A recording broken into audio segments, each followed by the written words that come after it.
There's some stuff going on in our locker room, and we'll keep that internal. You are Locked On Fantasy Basketball, your daily fantasy basketball podcast, part of the Locked On Podcast Network, your team every day.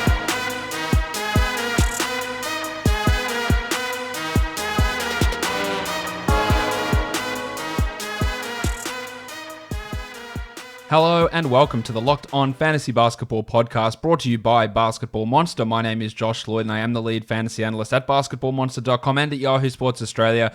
And you can find me on Twitter, as always, at redrock_bball and on Instagram at Locked On Fantasy Basketball. Today, we are looking back at the 9 games from Wednesday and talking about all the trade chatter that is going down. I won't be previewing the Thursday games because DFS is going to be an absolute mess. I can preview stuff now. 20 blokes might change teams and it means absolutely nothing. So with all the uncertainty, I am not doing a DFS preview for Thursday. You can see all the updated DFS projections over on Basketball Monster, but there is no preview for that on today's show. Instead, the back end of the show will be discussing the trades that did go down. Michael Bolton. Let's get to it. Let's get to it. Indeed. The first game we take a look at, the Phoenix Suns and the Detroit Pistons. The Pistons get the win 116-108. Detroit was without Derrick Rose, Luke Kennard, Svi Mykhailiuk, and Markieff Morris. Now, the Kennard to Phoenix Suns talk has died. Derrick Rose apparently not getting traded either. We've heard nothing about the big avocado Andre Drummond, so it looks like the Pistons are going to continue to be their shit selves and not do anything productive at all. As for Phoenix, they were without Aaron Baines and Dario Saric in this game. DeAndre Ayton, 41 minutes, 26 and 12, 4 blocks, continuing the time-honored traditions of others centers. Absolutely ass-kicking Andre Drummond. Big game from him, while Kelly Oubre, whose name did weirdly pop up in trade discussions today from Mark Stein, 30 points, 5 triples, 5 rebounds, and 2 assists. Now, with Oubre and with Capella, it's interesting that these two guys are players who we thought their teams would be super keen to re-sign, and they hung around in restricted free agency for a long time. Capella a couple of years ago, Oubre this summer. They signed to contracts which appeared maybe not necessarily the greatest deals, and then Capella got traded, and Oubre's name coming up in deals. So maybe these hold-offs on these restricted free agency deals with teams where you go, why aren't they signing them? Maybe it's because the team doesn't actually like them that much. I think it's just something to bear in mind. Ravishing Rick Rubio, the minutes back up, which is good, 35, although the rest of the starters all played over 41. 4 points, 11 assists, and 4 steals for Rubio, while McCall Bridges had 13, 6, and 4 with 3 threes. I would have loved to get some steals, but he is producing at a strong enough level to be a 12-team league guy, and Devin Booker had 22, 4, and 7. And there's a bloke, I'm not going to say who it is, who's been commenting with me about Devin Booker. He goes, I don't understand why Devin Booker's good at fantasy. All he does is score, and I don't think his field goal percentage is sustainable. Well, that's not true. 7 assists here. Gets to the line a shit ton. Hits a shit ton of free throws. The field goal percentage is excellent for a guy on his volume. He hits threes at high volume, so he gets points. He gets threes, he gets assists, he has free throws, and he has a good field goal percentage. That's a real 5-category contributor, and a few of those in really big volume as well. That's why he is good. He is not a guy like Jordan Clarkson who might score 20 points and then do absolutely nothing else.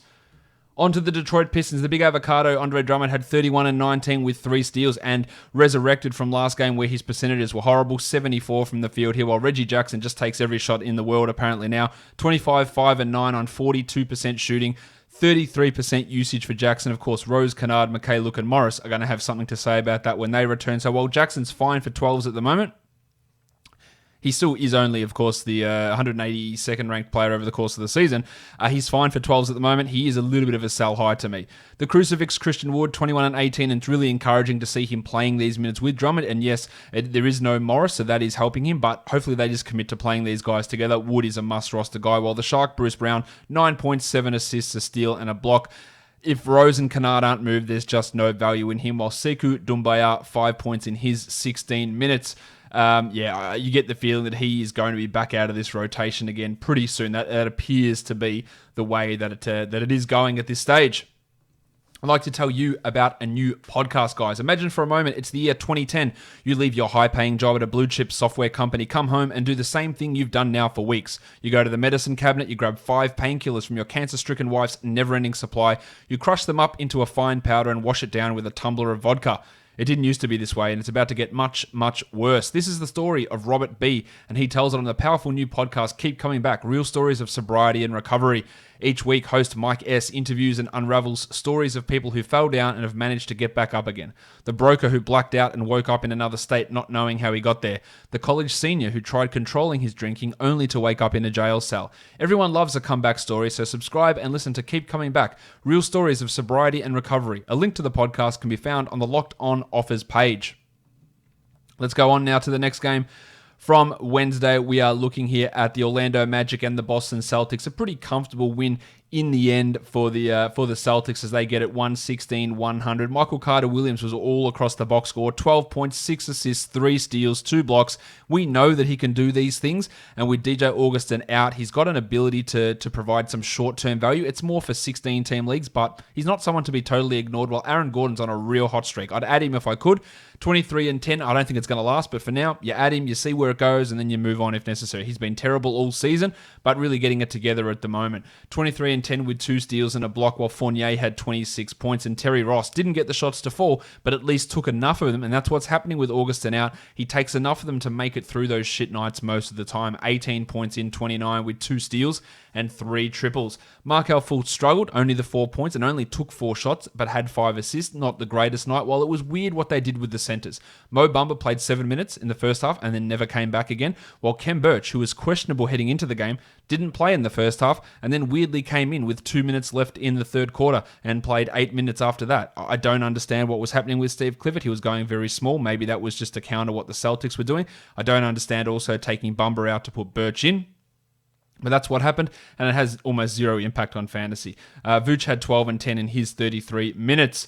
For the Celtics, Jason Tatum, 33 and 8, 5 assists, 3 steals, 2 blocks, 5 triples. That is absolutely massive from Tatum, and if he can continue to produce across all categories like that, his fantasy ceiling can skyrocket into the top 10. Not for this season, but in the future. While Hayward had 23, 7 and 7, and my man Grant Williams, really liked him in draft season, liked him in dynasty leagues, and the last 2 games are why. 13 and 6, 3 triples, 1 steal, 2 blocks, good efficiency. He's like Brandon Clark. That is the sort of player he can become from a fantasy point of view. It's probably going to be a few years away from being realized in this Boston team, but if he gets a starting 30-minute-a-night role, he's a top 100, top 80 guy comfortably. Just remember that for dynasty leagues. He got extra minutes here with Daniel Tice out. Enes Kanter started and had 7 and 8 with a steal and a block. He's definitely not a must-roster guy. While Wanamaker had 8 points with 2 steals with Kemba and Marcus Smart out. The hi-fi Jaylen Brown. JB, you've done it again.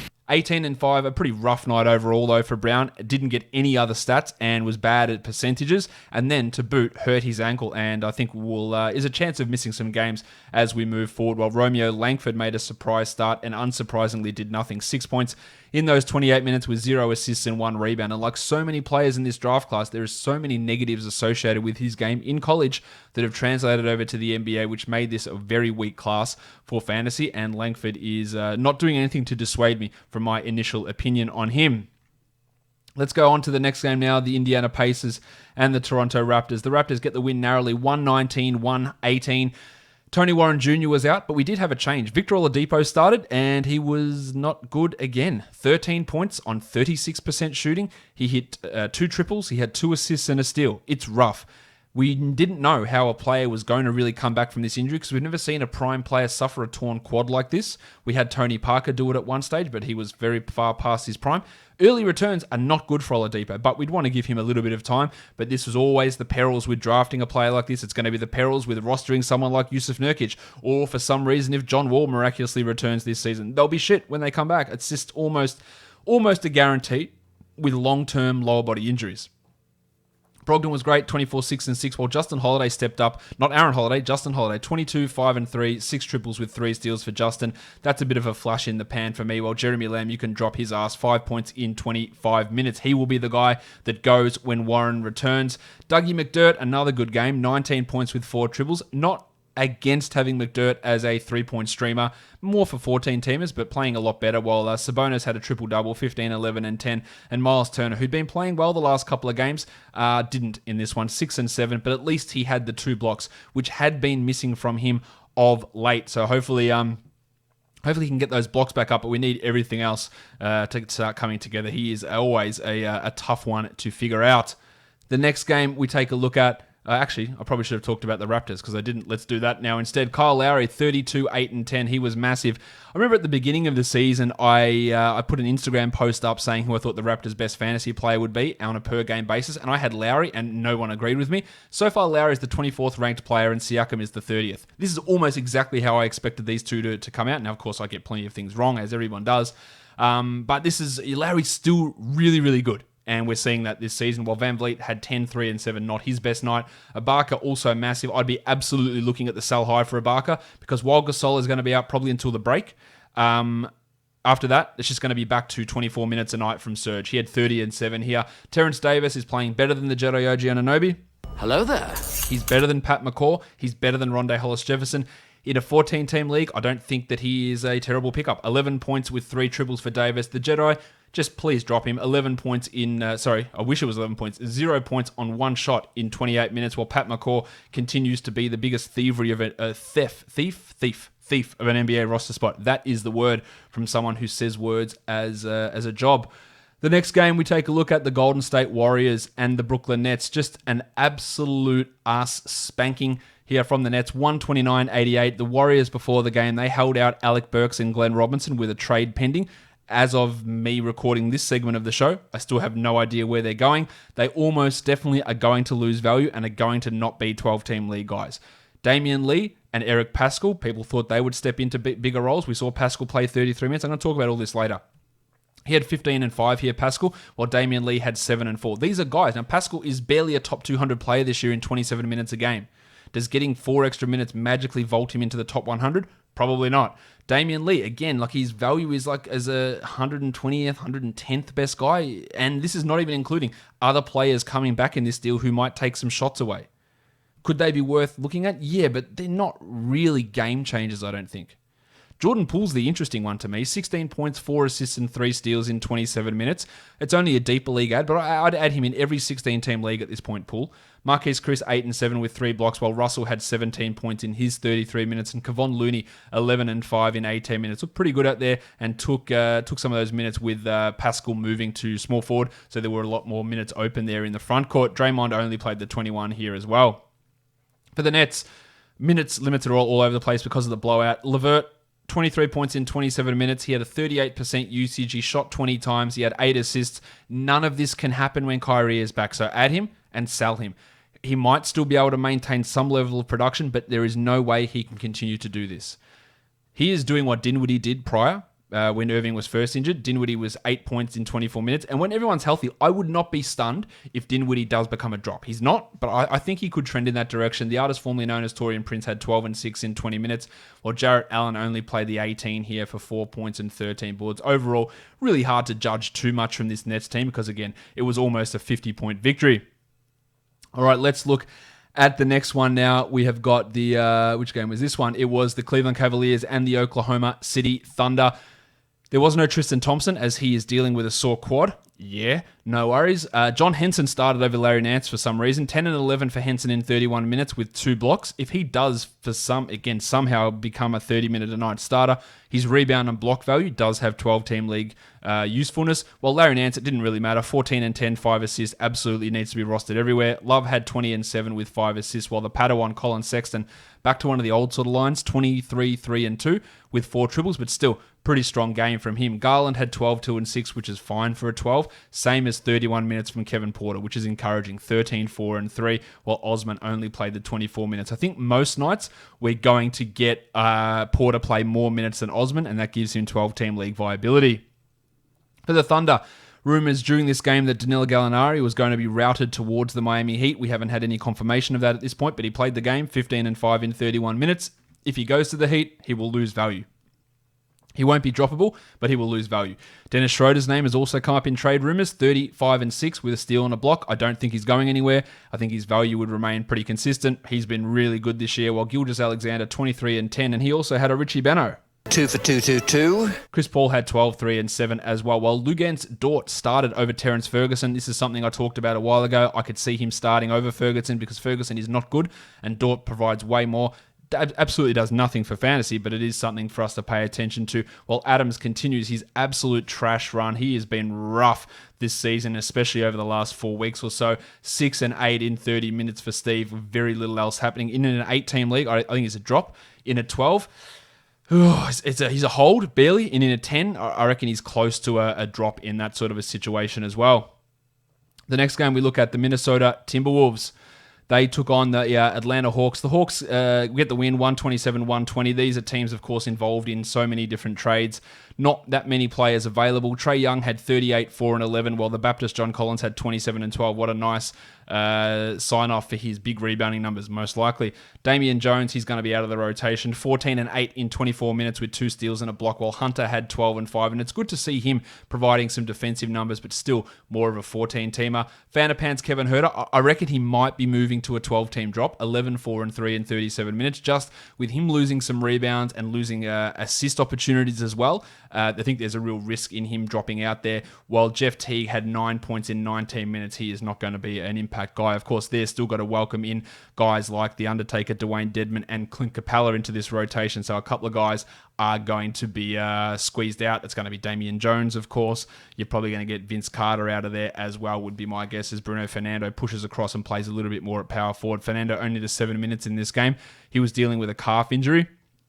That was a pre-planned pull out of the game. Giggity! For the Minnesota Timberwolves, they're of course waiting for their players to return or their players to arrive in Juancho Hernan-Gomez and Malik Beasley in particular. So they had to run a starting lineup that included Keelan Martin as the starting power forward. Jarrett Culver continues to be trash. 7 points with 3 assists, a steal, and a block. It's why I wasn't particularly enthused with him being a must-roster 12-team league guy. By all means, add him, but the minutes were there before, and he did absolutely nothing with them, so he's just not that good. While we had 10 minutes of Gorgie Jeng. Again, should put a pin in any of the thoughts of, he's going to play 25 minutes next to Towns. He isn't. Josh Okogie looked great. 23 points in 37 minutes with 3 steals. This is not real. I think Malik Beasley's going to take this role. Now, there is a chance that we get 27 minutes for both of those guys, and it does impact Beasley, but I would take Malik over Okogie. Wiggins had 25 and 7, while Towns had 21 and 11. Jordy McLaughlin played 31 minutes, and look, I think this guy's good. 15 points, 7 assists, and 3 steals. I just don't think he's going to have this level of a role as we move forward when everybody arrives. When we've got the guys like Hernan-Gomez and Beasley having to come in, we won't see 31 minutes from Jordan McLaughlin. But there's a chance he still is in the rotation. But again, he is a two-way guy, so what he can do is somewhat limited. All right, next game we take a look at here. We've got the Memphis Grizzlies and the Dallas Mavericks. Big win for the Grizzlies, 121-107. Now, in pre-game warm-ups, Jay Crowder and Solomon Hill were pulled out and they didn't play. So they are likely to be involved in this trade with Andre Iguodala. We just don't know where things are going. All we know at this point is that Justise Winslow is going to Memphis and that Andre Iguodala is going to Miami. Oklahoma City could be involved. Danilo Gallinari, the Italian cock, he could be involved. Hands off my cock! James Johnson, Dion Waiters, Kelly Olynyk, any of these, we just don't know what's going on at this point. So, with Winslow coming in, he would be the assumed starter at small forward, but he's hurt his back, and he might not be back for weeks. So what we saw here was something interesting. The wave pool, DeAnthony Melton played 28 minutes. He had 10, 9, and 5 with a steal and a block. Now, he didn't shoot well. If he gets 28 minutes a night, he's a definite 12-team league guy. I don't see that being able to last the whole season. His minutes had been trending down so that they could play bloody Josh Jackson those minutes. But with Winslow out, there is an opportunity here for Melton. So he is an interesting short-term guy, but I do think eventually Winslow will have that role. Triple J had 19 and 6 with 4 triples, a steal, and 2 blocks, while Brandon Clark looked great, 18 and 6. Ja Morant, 21 points on 83% shooting, while Brooks had 13 and 6 in his 33. Not much else to really report there as this team sort of up in the air with the trade. For the Mavericks, the burner Jalen Brunson, 20 points and 6 assists. As long as Doncic is out, he's got value, while KP, Kristaps Porzingis, only 29 minutes, but 32 and 12 with 2 steals and a block. He did have a bloody nose and had to go to the bench in the locker room for a bit, but he returned to action. While Willie Cauley-Stein, he's a pretty clear drop, 12 minutes only. Now, there is some thought that Cauley-Stein might play more when Doncic is there as a role man. I just don't see it being enough to have any sort of impact in standard formats. Dorian Finney-Smith, I talked about him being not this good as what he'd done the last couple of games. He had 5 points. He did have a triple one. He's more of a 14-team league guy, while Kleber's struggling a little bit in his starting role with Porzingis, not a 12-team league option either. And D-line, right, man, it is rough. 7-4-3, should not be rostered in 12-team leagues. While Seth Curry was out, Timmy Hardaway had 14-6 in his 34 minutes. The next game was the Dallas Mavericks. No, it wasn't. It was the Denver Nuggets and the Utah Jazz. And this is literally one of the greatest wins you will ever see, in my opinion, from the Denver Nuggets. Not only did they have only 7 players, they were on the road in Utah, in altitude, and then Jamal Murray was clearly battling a sore ankle. And they won 98-95 because Big Chungus, Nikola Jokic, he's pretty good. It's pretty good. He had 30, 21, and 10 with 2 steals. He's the best center in the NBA. He is absolutely rolling at the moment. He's going to do that thing again where he's outside the top 30 for the first 6 weeks and then is the 3rd best player over the last 3 months of the year. Over the last 20 games, he's the 5th best fantasy player. He is absolutely just dominating at the moment, and this is another sign. While Murray, absolutely huge from the Blue Arrow. 43 minutes on a busted-up ankle, 31 points, 4 triples. The Nuggets were without Paul Millsap, Jeremy Grant, Will Barton, Mason Plumlee, Michael Porter, and then the guys that they traded for, Shabazz Napier, Noah Vonleh, they aren't there either. So they had 7 guys available. Monty Morris did all right, 15 points, 3 assists, and 2 steals. PJ Dozier didn't. Vlatko Cancar didn't. Gary Harris, ugh. Nice, Gary! Harris missed all 13 of his shots. He was rough. At least he had 8 rebounds and 5 assists, but he should be nowhere near a 12-team league. Just an absolutely huge performance from Jokic and from Jamal Murray in this one. For Utah, it's great to see Mike Conley doing well. 21, 8, and 5 with 5 triples. Great stuff from him. Should be rostered everywhere now, obviously. While Gobert had 16 and 14 and Bogdanovic had 16, 5, and 5. But this is as bad as loss as gets. The Nuggets are good, but this is not the Nuggets. This is half of the Nuggets with even the guys that are playing being banged up. I think Joe Ingles is a drop in 12-team leagues. Don Mitchell struggled, 18 points on 24 shots, while not a lot else of really positive stuff here from the Jazz. 16 points from Jordan Clarkson, but he had his 1 rebound and 1 assist. And when I shouted out Jordan Clarkson earlier when talking about Devin Booker, I didn't know that he'd had this sort of game where he had just the 1 rebound and 1 assist, because the game at the time I recorded that Booker segment, part of this show earlier on, this game hadn't concluded. But thank you to Jordan for proving my point. Yeah, just a really, really rough loss there for the Utah Jazz at home against the Denver Nuggets. I'm going to go a little bit out of order here on this show, just for full disclosure, because I'm waiting for the final game to finish before I record the recap of that. But I do have to leave almost pretty much straight after that, because I've got to go to my son. He's got tennis training tonight, so I've got to do that. So normally I would recap the injuries and the trades after the end of that game, but I'm going to do it now, and then I'm going to come back and recap that final game. So a little bit out of order today. So let's look at what news did go down today. Thomas Bryant with his foot, the tank. I was shit scared of a big man having a stress reaction in his foot. He came back and now he's out again. The Wizards do not know how to handle stress reactions, allegedly, apparently. He's out for the next 2 games. I'd imagine he's out through the All-Star break. The fact that Scott Brooks, we want to manage his minutes, and he did that for like 2 games and then played him 29 minutes, that's a real worry as well. I think they're going to have to be extra cautious with Bryant here through the rest of the season.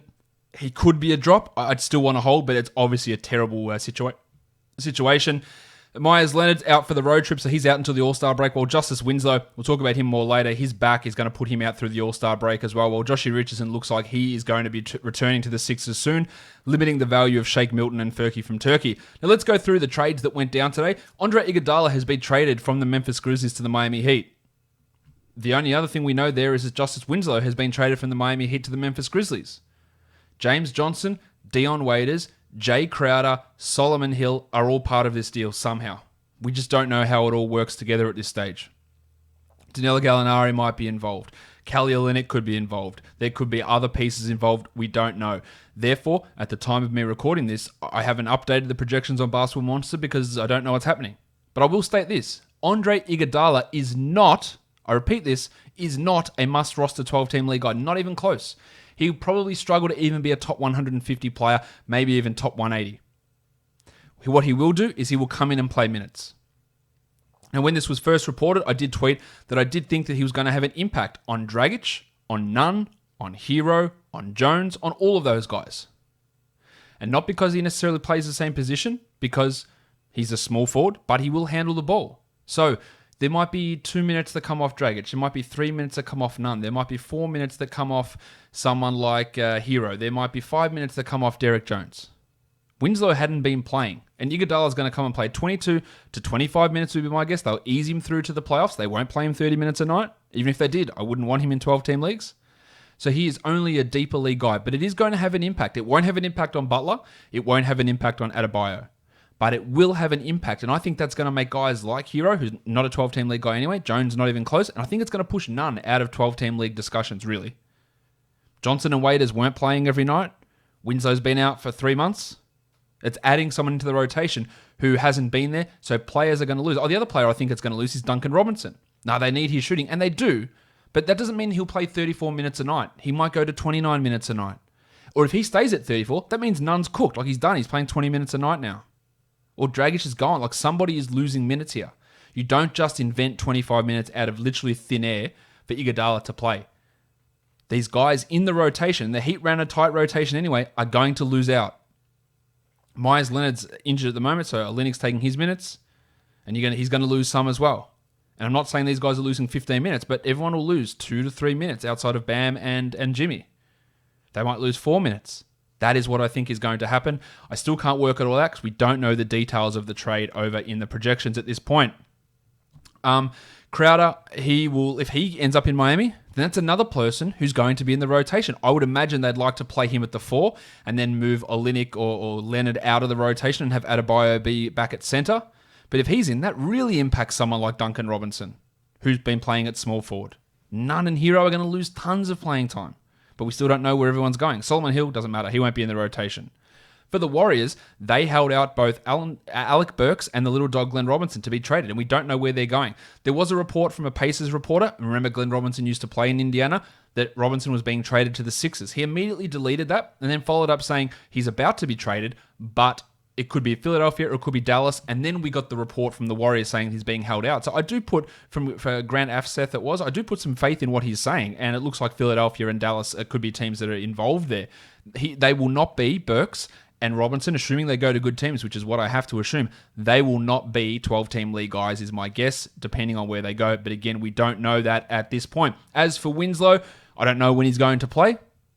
He could be playing at any time, really. I would say we're still a few weeks away from that. But this is a guy who has had literally one top 200 season in his career and never had a top 100 year.